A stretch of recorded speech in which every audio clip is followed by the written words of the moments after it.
Hey all, this is 012 Boku and the Gourmand of Garbage, Jherick the Jackass. And we're coming at you with the next review of Idiots Do TV and Legion of Superheroes. We're doing that take with Jherick, and Jherick is going to weigh in on the episode, which I don't believe I wrote down, but it is, it's episode 10, but the name I forgot to write down that I luckily remembered was called The Substitutes. So, take it away, Jherick. Yeah, this might be one of my favorite episodes to date. We get to talk about everybody's favorite group of mystery men from New Metropolis, the Legion of Substitute Heroes. Or I think, what did they call them in the episode? I forgot if they had another name, but I think that's what the name they wanted at the end was the Substitutes. Yeah, because this is an actual...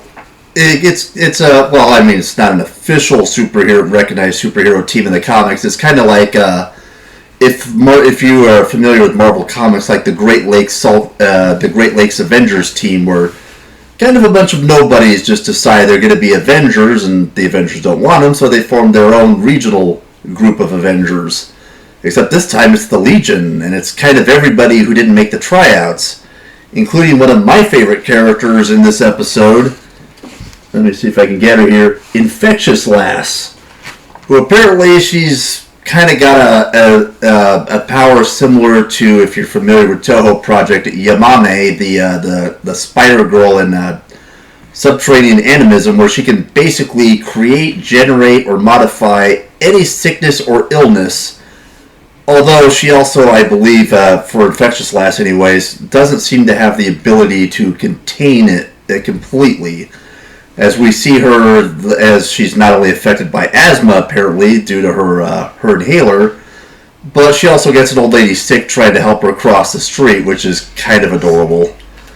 And in fact, the whole episode is kind of like that, a comedy of errors, but with superpowers, which makes it more fun.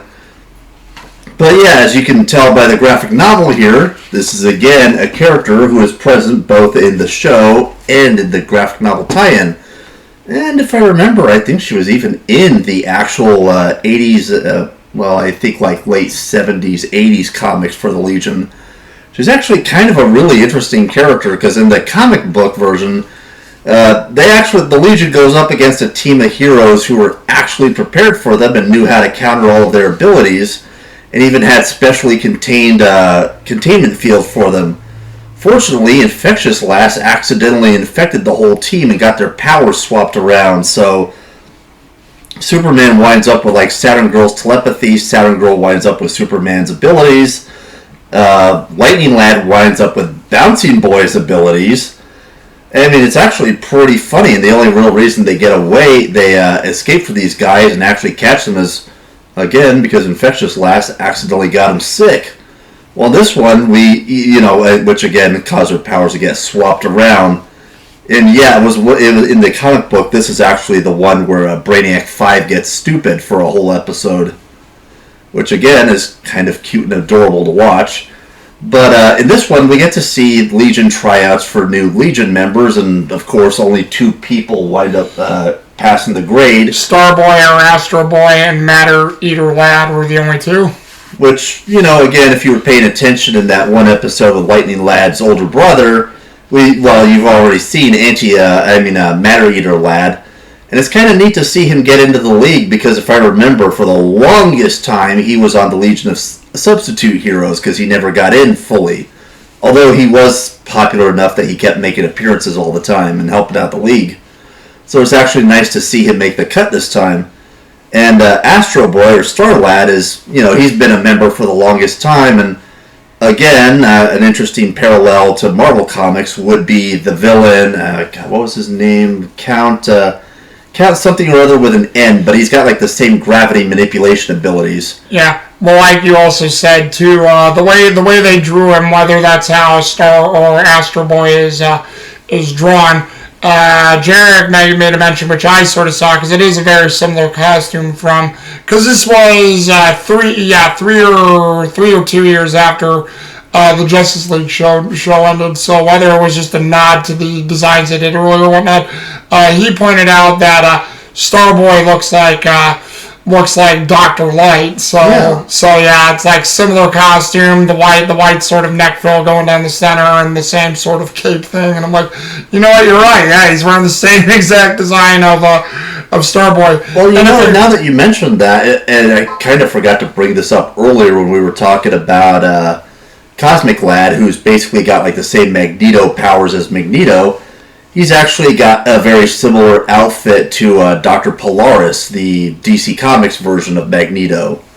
Big Green Lantern enemy, by the way. And schizophrenic, for those of you keeping tabs of like who's got all the schisms or isms in these things. Yeah, and how I was going to mention, I think that could be too, because the show was a nod probably from one of the creators, because if you guys didn't know, James Tucker, who again, I won't get into politically because recently he's made some questionable decisions with his friend Bruce Timm. But as you notice, I dropped that there with Bruce Timm.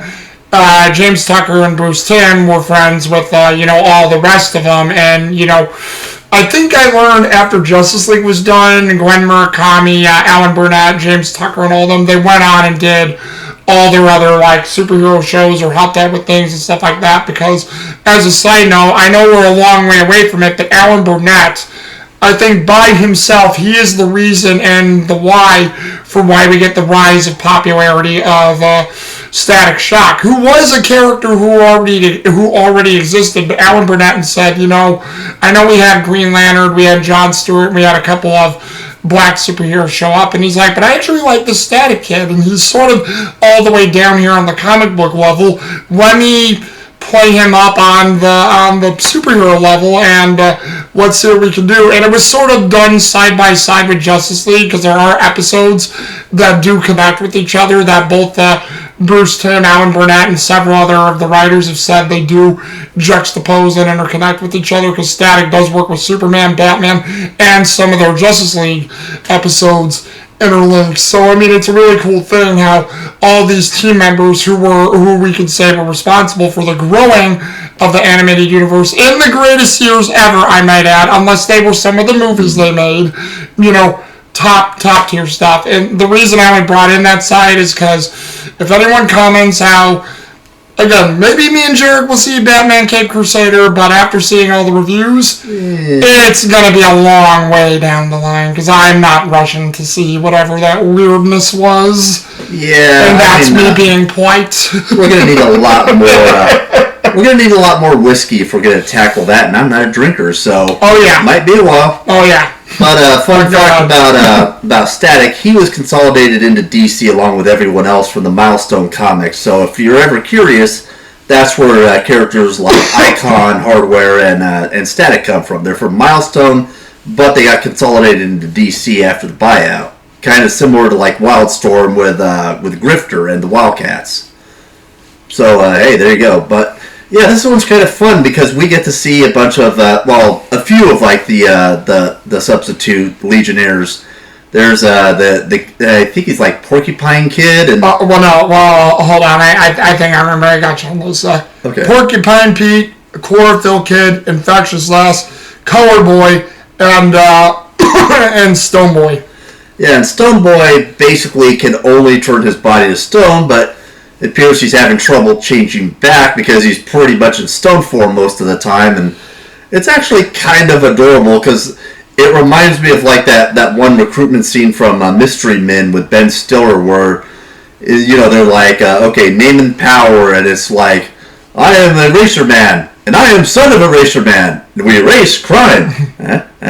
I mean, it's kind of got that same energy where it's like, okay, who are you and what's your ability? I'm Stone Boy. And what he can do, and he turns into stone. And then they have to have someone to pull him off the stage because he can't change back. Well, he was there until the very end when they were sitting there, because I love how not Chlorophyll Kid, but Porcupine Pete and Infectious Lass, he's still standing there like this in the pose, and it's like he hasn't even moved. Well, and it's cute too because we'll get to that part later. But he's doing like the Superman pose, Where he's got like the one where he's like bouncing the bullets off. But anyways, we get to Porcupine Pete, who can shoot out his quills, but he can't. He's not very good at aiming it, and he basically hits everything except what he's trying to hit. Well, or you could probably say penetration, because when they hit the robots, the quills just bounce off the robot and hit everybody else. It's kind of like like Marrow from the X-Men, except unlike Marrow, who's actually intelligent, competent, and useful in the fight, and also in Marvel vs. Capcom 2,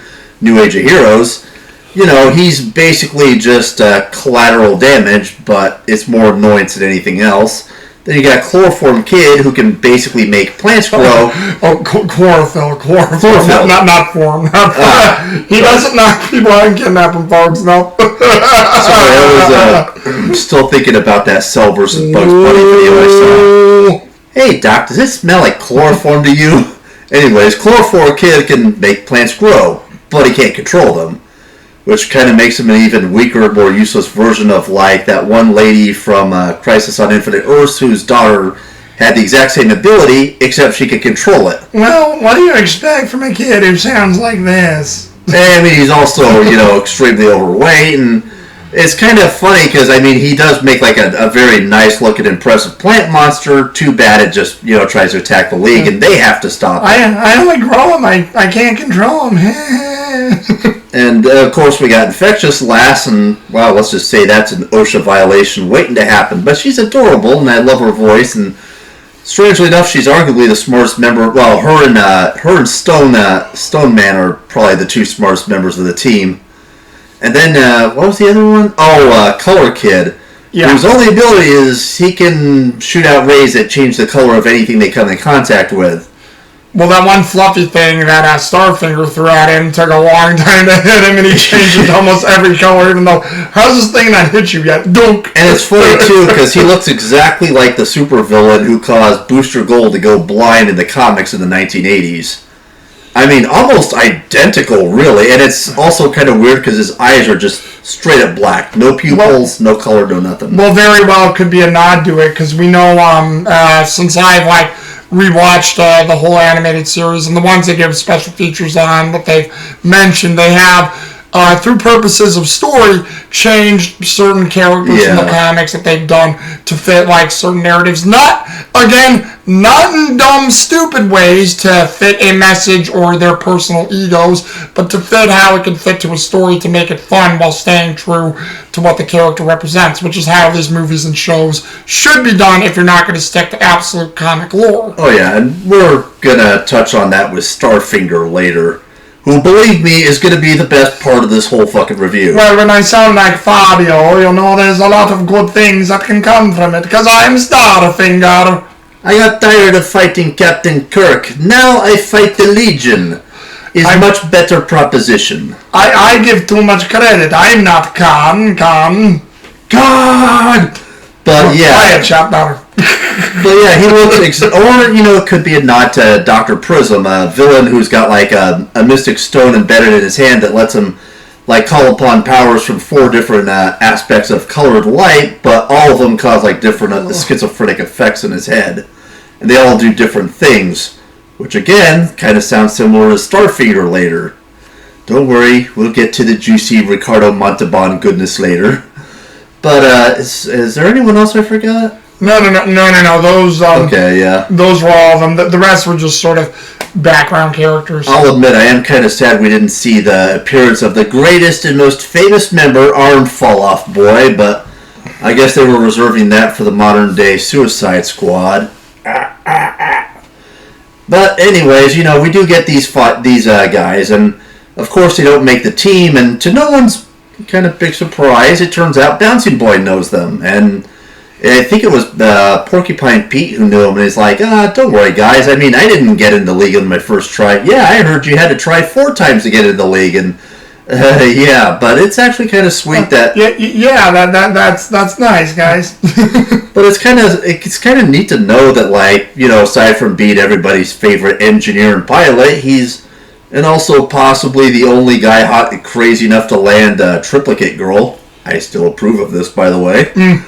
It's kind of nice to know that he kind of keeps up with the goofballs that don't make the league, and it just really shows how much of a sweet little dude he is. Well, because when you think about it, Bouncing Boy, you sort of look at that, and even though Bouncing Boy's been effective in battle, like you said, he's an engineer, he has intelligence, compared to some of the others, sort of like Triplicate Girl, it's like, you do the things you do, but you're not 100% effective, but then they prove that in different ways, so you can tell that Bouncing Boy probably knows what it's like to be the outcast, not taken seriously, and having to prove your worth, which is what he was telling them to do. It's kind of one of those things where I like to call it the puck or the long shot effect, where they're definitely the specialist of the group. You call them in for specific situations, or they're there because they're arguably more intelligent, more better at coordinating the team than everyone else. Like if you're familiar with Alpha Flight, you could say Bouncy Boy is their version of Puck. You know, he's the tiny, short, hairy guy who's kind of like Beast, except he's smaller and Canadian. And you might think this guy is just an absolute goober, but nah, this dude's actually pretty fucking strong. He actually knows how to use his abilities, and he actually coordinates the team pretty well. He's pretty much the field commander 9 times out of 10. Well, again, since you brought that up, I don't know any instances for the comics probably like you do, but I've always remembered in the animated series where, you know, I know they didn't use William Stryker, but whoever the guy was representing William Stryker in the cartoon, when Logan goes back, it's like Logan runs into them all single-handedly, but when they all keep chasing him, don't give up, and they'll stop him, Puck and North Star and his sister and everybody else. That would be what's his name, McDonald, Heather Hudson's husband, the original Guardian. Yeah. Because, for those of you who don't know what we're talking about, when Logan escaped from Weapon X, he was out in the wild, hungry. That's right. It was after he. Yeah, and he collapsed in the log cabin of the McDonald's, Heather Hudson and her husband, who was the original Guardian. So, he was the leader of Alpha Flight, and he's basically the overall commander, and when he dies, she takes over, but, what's his name? Puck is basically the guy who's also kind of the Coca captain. Kind of the same dynamic like with Storm and Cyclops. If Cyclops isn't around, Storm's the commander. Oh, wait, that's right. And that's right. I remember now, because from that episode, they thought they were helping Logan, because Sabretooth and the guy pretending to be William Stryker made up the lies, saying, oh, he's dangerous, you guys have got to stop him, and then it's like, oh, you lied, now time for them to take action against you, boom. Yeah, if you don't know what I'm talking about, that episode a lot. There's an episode in the 94 X-Men cartoon it's during Logan's flashback, the redhead and her husband, that's who we're talking about. Yeah. So anyways, it's kind of neat to see this because, again, every team has the one guy who you would suspect as being the most useless, but there are just situations where they're absolutely critical in. Again, you could go to, like, Hawkeye with the Avengers. Yeah, he's not the most powerful dude, but he is incredibly intelligent, he's sharp, he's analytical, and to be honest with you, he's also the guy who sniffs out the bullshit the fastest on the whole team. Yeah, you would think that would be Captain America or Tony Stark, but no, it's almost always Hawkeye. But anyways, it's kind of neat, we see them, kind of, I love that they don't give up, like, right away. Of course, it's like, well, if we don't get into the Legion, we can still try to do things at the local level here until, maybe get some experience and whatnot. And I kind of love that about this. It really does have the Mystery Men vibe of like that one movie from the 90s. Just a bunch of ragtag misfits. Everybody laughs and mocks at them, but all it takes is like for them to get their act together, start working together, learning more about each other, and eventually they do become a good team. Well, as you see throughout the episode, who's driving him around? Porcupine Pete's mom. Yeah. Who keeps calling and driving him around town to drop him off so they can go do the business they need to. And we do see them, trying to help out. Like, Color Kid is trying to find the owner of a lost puppy, and, well, eventually he just decides, the one I'm looking for is white, this one's brown. Boom, now it's white. And then the girl, the white or brown dog is missing. Yeah, but now the brown dog's missing it. It's kind of cute, but it's like I kind of get it, And they, like I said, you see Infectious Lass try to help that old lady across the street, until she gets her sick and she has to go to the hospital. which is one way to solve the problem, but now you got a new one. Porcupine Pete saves a drowning woman and gets her out of the water, but then I don't know how he did it, but the quills that he could control somehow ended up embedded in her. Yeah, well, I mean, again, that's why porcupines are scared to form connections with people, because they know people are going to get pricked. Yeah. And it's just kind of cute to see, but it really speaks to the spirit of how big the Legion is in that time period, because again, they don't have the Justice League anymore, they don't have the Green Lanterns, so these guys are your premier go-to problem solvers. And I mean, hey, they got Superman with them now, so it's like, why wouldn't people want to be on the League? And it's funny how I don't know if it ever gets brought up, because I never did see this entire show, but it's funny how, since Superman exists and everybody knows his history, nobody questions how is a younger version of Superman here. Is this just like a clone thing? I mean, nobody ever brings it up how there's a younger version of Superman there, when it's like, aren't you finally dead? Well, and it's funny you should bring that up, because there actually is a canon explanation, although they don't exactly mention it in the TV show, but I know they do in the comics. See, at this point, it's a well-established fact that time travel exists. Hell, it's not only a well-established fact, you could even look back to way in the past, back during Superman's heyday. People know time travel exists because of Booster Gold. I mean, literally, he tells you, I'm a superhero from the future, and I came back to the past. So people know for a fact that time travel exists, but as you can expect, it's kind of a controlled thing. Only certain groups and agencies are allowed to have access to that level of technology. Kind of similar to the Time Lords in Doctor Who, for instance. But yeah, it's kind of a neat thing, and the graphic novel actually does have a few instances where this kind of does become a bit of a thing, like the one where Starro pretty much brainwashes the entirety of the Green Lantern Corps, and they actually invade Earth, and when they finally, unbrainwash them, the descendant of Guy Gardner and Hal Jordan, I forget her name, but she's a pretty cute little redhead, and she mentions, yeah, we have a member of our team who is from a race of space pandas. She absolutely loves Superman. She knows all the old stories.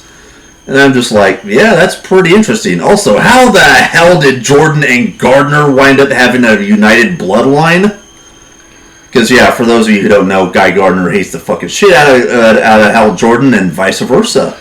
It happened through several families of cousins being removed. I mean, I should hope, because I could just imagine. Is that me or oh, that was probably you. I'd have to imagine, because, I mean, people, if you've never read the Green Lantern comics, the arguments between those two are legendary. The only person who hates Guy Gardner more than Hal Jordan is Batman. And guess who also winds up being the League member who teams up with Guy Gardner the most? Yeah, watch Batman the Brave and the Bold. It's fucking hilarious. But anyways, yeah, we see these guys trying to go around town helping. But things are not necessarily going very well, at least, but hey, they got a good attitude about it. I even love how there's like a one where Stone Man tries to stop a bunch of thieves by turning into stone to block them. And they just walk around him. Again, Mystery Men vibes all over. Until the glorious presence of our villainous Lord and Savior, Starfinger. And now I'm about to piss off every James Bond fan in existence. Starfinger, he's the man with the astro touch. And I just love this guy. He might be the whole fucking reason for this episode. He's got these gauntlets, and each finger gives him a different ability. Like, there's my personal favorite, the Jetfire finger, which in his thumb, which he uses for flight. Which is just like, I have to love this. It's like he's, literally giving like a thumbs up and then boom. And I'm just like, this is the kind of stupid shit you would see like in Fart Man or like a Bubsy game. Well, yeah. Well, what he's talking about is when there's a bunch of explosions that he's trying to get ready. If you guys remember in my review when I said he literally bends down, puts it near his butt, and blasts away where it looks like fire's coming out of his ass. It's like I said, this was 2006, and this was before all those things started getting offensive to people, so they probably would not do that now if they would choose to do it. But yeah, that was that's a bit of adult humor in a kid's show right there. I mean, yes, it's crude, it's bizarre, but it's funny as hell. Oh, that's your phone. Yeah. Yeah, and I have to imagine whoever decided to go there probably did play Fart Bin on the 3DO. Guilty as charged, by the way. But he's got another one that shoots out these tiny little furry critters that do the robberies for him. But then every once in a while they just kind of float off into outer space. It's and then there's the finger that shoots out these strange furry little creatures. They always wind up disappearing and floating into the sky. I do not know why. It cannot be helped. And I just... Come, my furry minions, bring the loot. It's just I need to hear this man say, and yes, Kirk, revenge, as per the old Klingon proverb, revenge is a dish best served cold. Starfinger! Well, again, he'd be the way more ridiculous. I'd say he'd be an over-the-top James Bond villain myself, but oh well. Or maybe have him say, no, don't say the Vini word. I mean, come on. He could be another version of Gutierrez. Yeah. And I'm just this is too much goodness. We get these wonderful, adorable little goofballs. We get Infectious Lass again, and we get Ricardo Montalban as Starfinger. I mean, it's not actually Ricardo Montalban, but let a man have his dreams. I need this. I need my Gutierrez. Don't deny me. Yeah. Don't deny me the Starfinger. But Warner Brothers tasks me. They task me. I too seek to become an invincible supervillain, just like you. But it's cute, and it's also kind of what would happen if the Mandarin, but goofy. Because, I mean, again, 10 fingers. Well, okay, technically 8 fingers and 2 thumbs, and each one has a different weird, stupid superpower. It's just oh, and he kind of looks like the weird offspring of the Kooky Space Kook from Scooby-Doo and the Atomic Skull. Because I mean, he's got the Mysterio dome, and you can see his head, but there's the gas, and there's the long flowing cape, and the vibrant costume, and I'm this guy has got to be the bastard love child of Snowflame. And of Snowflame and Khan, because he's got the campiness, and he's got the weird goofy superpower. Well, and when he in a weird way single-handedly dismantles the substitutes for the first time. Substitutes try calling the Legion for help, but then they're just no, he's a third-rate stringer. We got problems up here because there were these creatures eating the ionosphere that would allow the sun rays to cook our planet. But they're no, we got problems up here. We can't deal with that. Let the science please handle it. But hey, isn't that funny? I guess the lower ozone layers work because of pollution. Look at that. It was wrong again. It was Starfinger. Well, again, natural things that are on our planet in the 31st century. You think if any of that was true, even in 2006, we would have been doomed already. But oh well.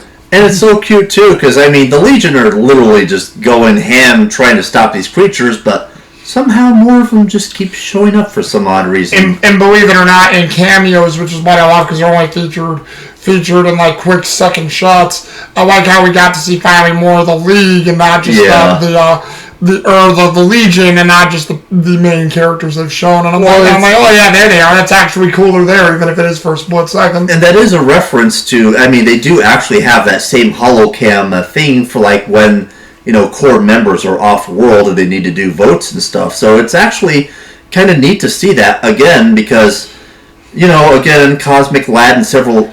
Oops. No, I got it. I didn't touch it for a while. Because Cosmic Lad and several other members are legitimately not just royalty, but they're just flat-out celebrities. I mean, heck, we've already seen Phantom Girl, and we know she's royalty and a celebrity, and frankly, so is Lightning Lad and several others on the main team, so it's kind of nice to see another reference to the comics, because this is something they do a lot in those. Well, since you brought it up, if you remember, this wasn't the only first episode. I think we got a few more of them. If you remember when they brought Timberwolf into Legion, that scene you're talking about, where they all have the holo projectors where they could be off-world to see each other, they were all there except for their main leader, which you said is Cosmic Lad, or who's the main guy? Yeah, he was the only one who was missing, and I forgot they had somebody stand in for. Or wait, no, that was Saturn Girl stood in for Cosmic Lad. So I think Saturn Girl's the number 2. Even the Lightning Lad, I think, has wanted that position for a long time, but.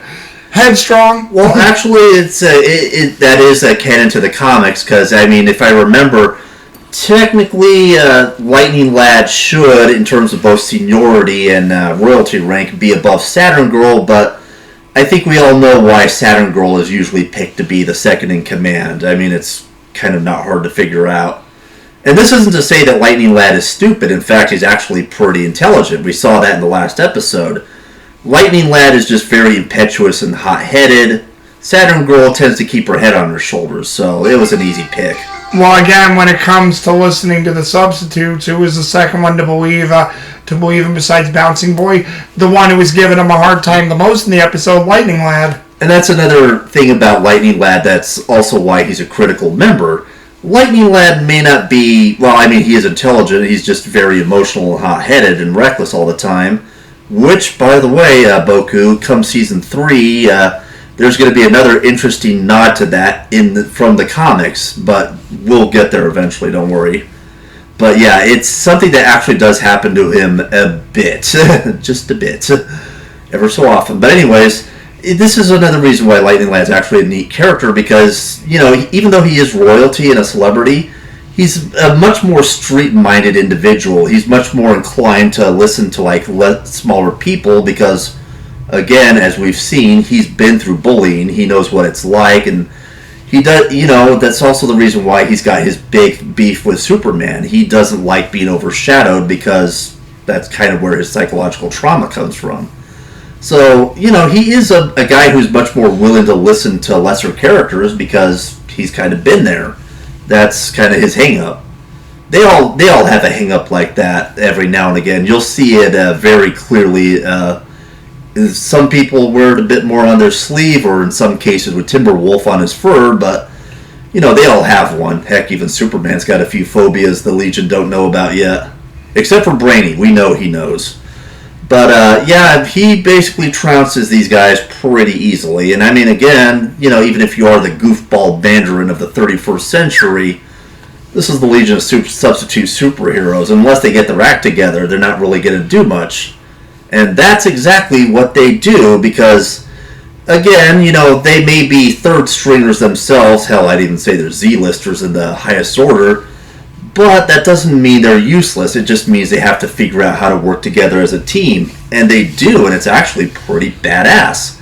Chloroform Kid figures out to stop making like giant monsters. His powers can be just as effective trying other tactics like, oh, I don't know, making cactuses grow really quickly to disguise them as various other members of the League. Stone Boy uses his powers in quite possibly the most Fallout way I could imagine, and it was glorious. But don't worry, we'll get to that in a minute. Well, not only that, if you want to remember the one when they're still fighting, where he turns into stone, you know, Color Kid puts him on the ground, Color Kid makes him match the floor, and then Starfinger trips over him. Which was, again, it's brilliant because, I mean, it's such a simple little thing. But, you know, again, they start to realize we don't have to we're not the guys who are going to make the big plays. And frankly, sometimes just doing tiny little things change the game by a big deal. Heck, in some of our RP sessions, my character is usually one of, in the first one we did for like Ravenloft, he was one of the most lesser powered individuals because he didn't have access to magic. He couldn't use magic. He was just a dark elf who was really good at thievery and sniping. But it was the cleverness that was the real kicker because, you know, we had like one scene where we were being chased by these crazy frogs that could like belch fire, and I point out to one of our team members, a half-dragon paladin, it's like, I'm about to toss down my doctored flashbang. Once I toss it in that herd of frogs, I need you to hit it with your fireball, and she does, and boom! Wipes them all out in one hit because, yeah, my flashbang powder got a little extra spice on it, you know what I mean? And that was kind of my shtick with like the first Ravenloft RP. I was like the weird ass tricky sniper thief who, maybe not so good with the magic, but definitely a bit of a trickster. Kind of my thing when I role play. I love to be the tricky one. But yeah, they were doing cute little stuff like that. As Starfinger's getting angry, Chloroform Kid's making these cactuses come up to distract him because he's thinking, they're probably hiding, and when they pop up, sure enough, he starts blasting, which kind of reminds me of what Bertie Wiseman did to Christina McKenzie at the end of Gundam 0080, where he's got like those inflatable balloons of like Zaku's, and as she's running around trying to find him in that forest, she keeps tripping over them, and they pop up, and she's shooting blindly because he took out the main camera in the head. Seriously, that fight was brilliant. Masterclass in how to take down a Gundam. But they're doing that. They're coordinating their attacks. They're figuring out how to. They're unbalancing him, by getting him angry and upset and making him, kind of lose his focus and concentration. And plus, you can see Starfinger is not exactly the sharpest pen in the drawer. I mean, this guy he's colorful, he's flamboyant. But he's a bit of a knob. I mean, this guy is just a loser. But funny enough, it's like because they tailed him back to his thing, they start to notice the little critters flying up in the air. Well, that's how they did it too, following his furry minions. Yeah, and they make the court. After the call with the Legion, they realize, hey, wait a minute, these things are floating up in the air. The Legion say they got more of these ozone-eating monsters. And I think it was either Infectious Lass or Porcupine Pete who makes the connection. These creatures are the ones who are going up and eating the atmosphere. Yeah. Well, it's also Stoneboy who figured it out, because if you remember when he was Stoneboy, he got hooked by two of them, and then somehow can survive in the vacuum of space without a Legion ring, and when he turns back to normal, then he just drops and... It's funny because in order to get Starfinger gets so upset with Stoneboy after he trips on him, he just shoots a bunch of these guys at him, and he starts floating into space, and gee, look at that, I guess he can breathe in outer space. That's 2 mutant abilities. But yeah, the funny thing is, like, ultimately, Starfinger's starting to get his composure. He's starting to, he's got like the rest of the League of Substitute Heroes pinned down. And what happens? Oh, wait a minute. What goes up must come down. And Stoneboy's in his stone form, and he's I believe, what's that Stoneboy is doing, Infectious Lass? I believe he's attempting re-entry, Porcupine Pete. And yeah, we see him superheating up, and boom! Takes out the strange little furries. They disappear. What can be done for it? And it also, of course, knocks out what's his name, Starfinger. And the League come back, and then they're telling him it's like they're coming from this strange glove of his. Well, of course, the only way to stop this would be to get the gloves off of him. And I forget, how did they do it again? Oh, they just took it off, because remember, Infectious Lass says, how do we stop your glove things? I will never tell you. Well, we're gonna torture you till we learn how. Oh, actually, that's not the reason. I really don't know how. And then when they get to the League, Saturn World just takes off his glove. Hey, get that back, and that can do that. Yeah, and again, it's kind of hilarious because, as stupid as it might sound, yeah, they've had instances like that, where somebody gets a super-powered whatever and they can't get it off, like, I don't know, Max Gargan, the Scorpion, the Rhino, the original Rhino, not the, MCU ones. Because, yeah, the Rhino was originally just a big, dumb Russian guy who signed up for, no, not a big, dumb Russian guy, he was a big, dumb football star who signed up for a super soldier experiment with the Russians when he was, broken out of money. And then they put him in the suit and he couldn't get it off. Or heck, Baron Zemo. Yes, we know. We bring up Baron Zemo all the time. But, yeah, it's kind of just a neat thing. And, Starfinger, of course, being the dunce that he is. Well, I mean, let's be honest. He probably is just like, oh, cool. Nice gloves. It gives me goofy Mandarin superpowers. How do I get it off? I mean, it's not the dumbest time I've ever seen this done. maybe be that one kid from Homestuck who had the psychic powers and was supposed to be super intelligent and then forgot how to take his clothes off. Yeah, that was fun. Yeah, let me just get the brain parasites, become stupid, and be turned into a living battery so a despot can nuke my entire race from low orbit. Oopsies. Maybe next time you listen to the sign list, dumbass.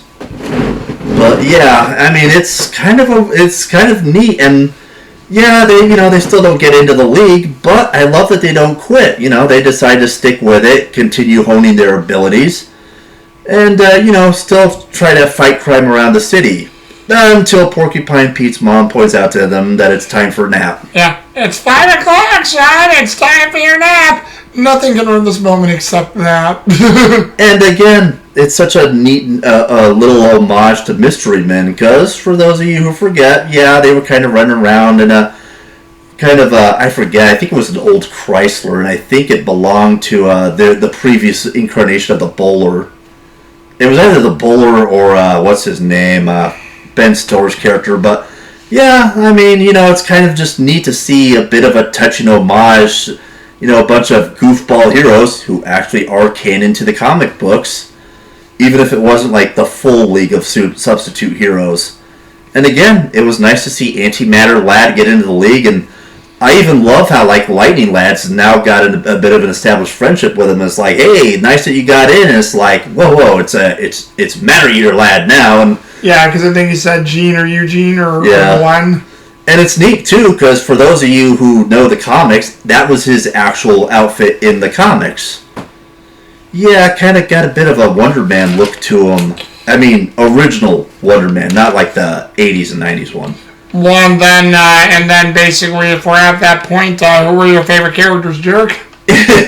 Yeah, I really loved Infectious Lass's voice. Well, again, for Infectious Lass, voiced by two people voiced by the same person, Kerry Walgren, who also does Saturn Girl and Infectious Lass. So, hey, credit to Kerry Walgren's acting. But of course, I mean, she's number 2. Number 3 would definitely be, strangely enough, Stone Man, because yes, it is our good friend Superman, a.k.a. Yuri Lowenthal. Yep, and you remember that, Yuri Lowenthal, Superman, and Stone Boy. And who's number 1?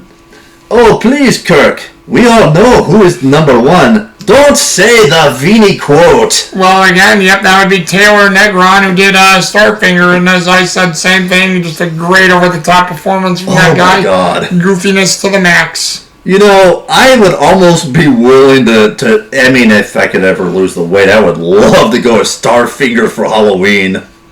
Yes, everybody, it's greatest supervillain ever. Everyone's favorite Legion character, Starfinger. Now bend over and assume the position. Well, alrighty. Well, anything else you need to add, Jherick? I mean, this was just one of those... I know people say filler episode. Don't call it filler. This was too good to be filler. Well, then if that's the case, we had 2 sort of episodes that were filler because we've had 2 comedic episodes back to back. Not that this show hasn't had its comedic moments throughout. I think they were gearing this towards a way younger audience than some of the other shows, but it still has some good moments of growing up, knowing what to do, knowing how to have importances. And again, not everything has to be about an important moment of growth. You can have fun things. Because even the one with Brainiac 5, even though goofy and funny, it did end with that thing of, we can't know about all each other's weaknesses. You have to discover things for yourself. Yeah. Wonders what else you haven't told me. Well, and for me, this is kind of why the Legion of Superheroes is, to me, one of the most important and underrated DC animated shows ever, because the Legion comics were a lot like this. They were very goofy. They oftentimes, they had a lot of stuff that didn't really connect to anything. And that's kind of why it was one of my favorite comics. Like that one and like Justice League International. For those of you who remember that one, that was where we find where Booster Gold became best friends with the Ted Kord Blue Beetle. And that was kind of what made those magical. It was like Alpha Flight for Marvel. They were just off doing their own thing. Not everything had to connect to everything else. And frankly, some of those crazy little goofball moments were some of the best comics I ever read. Heck, some of the X-Men comics even did that. Like the one where they they were doing a Dungeons and Dragons role-playing game where like Nightcrawler was a swashbuckling pirate, Colossus was like the strongman on the pirate crew, Cyclops was like Cyclops had like a tricorn hat and he was kind of like an Imperial Naviesman. I mean, that was a great one. Or the one where he actually got teleported into the role-playing game they were doing and he meets the little baby Nightcrawlers, the Banff. Yeah, there were just... Hell, the New Mutants had a lot of that. Like moments where where it would be a whole episode of Ronnie Sinclair imagining herself as Snow White and Sam Guthrie would be the handsome prince. Seriously, that girl had a very active imagination for a devout Scottish Catholic girl. There was just so many fun little moments like that, and the Legion is almost like a cartoon of that. You know, just comics back when we could just do fun. Just no reason, you know, no real greater importance to anything else going on. It's just, hey, you want to have a goofy episode, having all these third stringers show up and just show us what they can do? And honestly, that one and Batman, the Brave and the Bold were wonderful for that. So... yeah, if you can get that on Amazon, eBay, or wherever you get your stuff at, I recommend it. Yep. Well, and again, what do you guys think? Again, have you been watching along with us? Do you even know of this again? But just let us know down in the comments below, and we'll get the discussion going. Until then, 012 Boku and... Jherick the Jackass, a finger. Just sounded weird. Alright, you guys have a good one.